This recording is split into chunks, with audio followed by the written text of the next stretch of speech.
آج ہمارے مسائل کا ایک بہت بڑا حصہ اگر گراؤنڈ ریالٹی ہے تو اس کا ایک بہت بڑا حصہ سپر نیچرل ریالٹی ہے. اس کا ایک بہت بڑا حصہ اللہ کو جاننا ہے, اللہ کو پہچاننا ہے, جس کی وجہ سے بوجھ کم ہو جائے گا ہمارے اوپر. ہمارا بہت سا بوجھ, ہمارا بہت سا اسٹریس, ہماری بہت سی ٹینشن, ہماری بہت سی انگزائٹی, ہمارا بہت سا ٹینشن جو ہے وہ اللہ کو اکاؤنٹ میں نہیں رکھنے سے, اور ہم تلاش کر رہے ہیں ادھر ادھر, تو نہیں ملے گا آپ کو.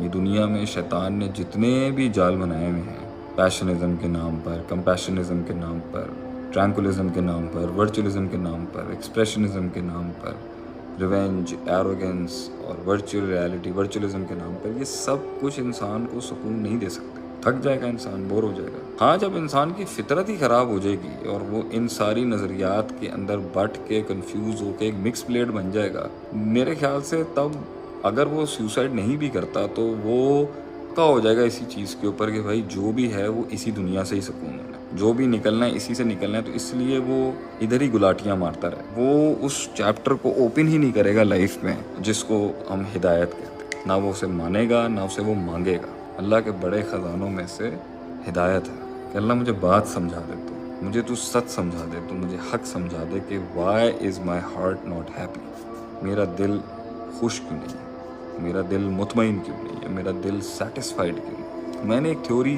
لکھی تھی آج سے کچھ عرصے پہلے, سالوں پہلے, 8, 10, 12 سال پہلے, کہ یہ دنیا انسان کو سکون اس لیے نہیں دے سکتی کہ اس میں 3 نقص ہیں.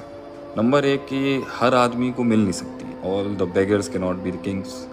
سارے مانگنے والے بادشاہ نہیں بن سکتے, تو ایک خلا تو رہے گا ہمیشہ. اچھا, جو انسان کو مل بھی گیا ہے نا, وہ اس سے چھن بھی سکتا ہے, اس کی بھی کوئی گارنٹی نہیں ہے, تو ایک خلا ہمیشہ رہے گا. اور اگر مل گیا ہے تو جب وہ اس کو کنزیوم کرے گا اور کھائے گا تو اس کا مزہ ختم ہو جائے گا. تو سوال اس دنیا کی کنزمپشن اور اس دنیا کو کھانے میں, جو یہ کہتے ہیں نا کہ سکون کا مطلب ہے کنزیوم کرو, سکون کا مطلب ہے کہ کھاؤ جتنا کھا سکتے, تو جتنا بھی کھاؤ گے سب کچھ تو کھا نہیں سکتے, سب کچھ مل بھی نہیں سکتا کھانے کو, اور کھانے کے بعد اس کا مزہ ختم ہو جائے گا. تو سوال وہیں کھڑا ہوا ہے, then what is the satisfaction of life. زندگی کا سکون ہے کیا؟ زندگی کا سکون ہے روحانی خوراک کھانے میں. زندگی کا سکون ہے روحانیت کو کھانے میں, روحانیت بڑھانے میں. وہ ہے اللہ سے جڑنا, آخرت سے جڑنا. ایک ایسی دنیا ہے جہاں جنت ہے, جہاں پر باغات ہیں, جہاں ہمیشہ کی زندگی ہے, کوئی دکھ نہیں ہے, کوئی غم نہیں ہے, جہاں اللہ ہے, جہاں من چاہے کھانے ہیں, نہریں ہیں دودھ کی, شہد کی, جہاں یہ سارے دنیا کے غموں کا ایک دن جواب مل جائے گا, جہاں سارے ظلم و ستم کا جواب مل جائے گا, ساری پیچیدگیاں وہاں حل ہو جائیں گی. یہ ایک اتنا ڈرائیونگ فورس ہے انسان کے لیے کہ دیر از این آخرہ. مگر اگر آپ آخرت مائنس کر دیں گے اور اس عقیدے پہ آ جائیں گے کہ لوگ کہتے تھے آپ صلی اللہ علیہ وسلم کے دور میں بھی کہ ما ہی الا حیاتنا دنیا, دنیا کی زندگی کچھ بھی نہیں ہے مگر یہی دنیا کی زندگی ہے. نموت و نحیا, ہم جیتے ہیں اور ہم مرتے ہیں.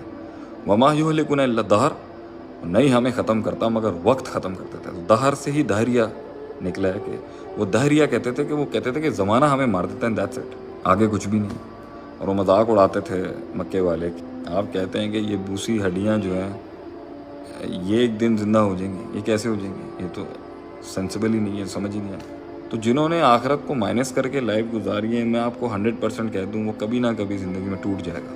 کیونکہ انسان کا جسم اپنی دنیا کی بنائی ہوئی خلا اور دنیا کی بنائے ہوئے خیالات سے نہیں پہنچ سکتا کسی بھی جگہ پر. اسے ایک بہت سپر پاور چاہیے اندر کسی کام کو کرنے کے لیے, and that is Allah, and that is آخرت. دنیا میں اتنی کشش نہیں ہے کہ انسان اس کو حاصل کرنے کے لیے آ جاتی ہے, پھر بھی آ جاتی ہے. ویسے لوگوں نے, جنہوں نے دنیا کو اپنا رب بنایا ہے اور خدا بنایا ہے, تو یہ دنیا میں اتنا دم تو ہے کہ یہ ایک پرپس بن جاتی ہے. لیکن پھر بھی جب دونوں کا مقابلہ ہوگا تو وہ جو اللہ اور آخرت کے ساتھ جڑ کے دنیا میں مقابلے کے لیے آئے گا نا, اس کو ہرانا بہت مشکل ہے. کیونکہ وہ اٹرنل آدمی ہے, وہ اسپریچول آدمی ہے, وہ اینڈ میں اپنی جان اس لیے دے دے گا جو دوسرا نہیں دے سکتا, because he believes in something. اس کا بلیف سسٹم اتنا پاورفل تھوڑی ہوگا.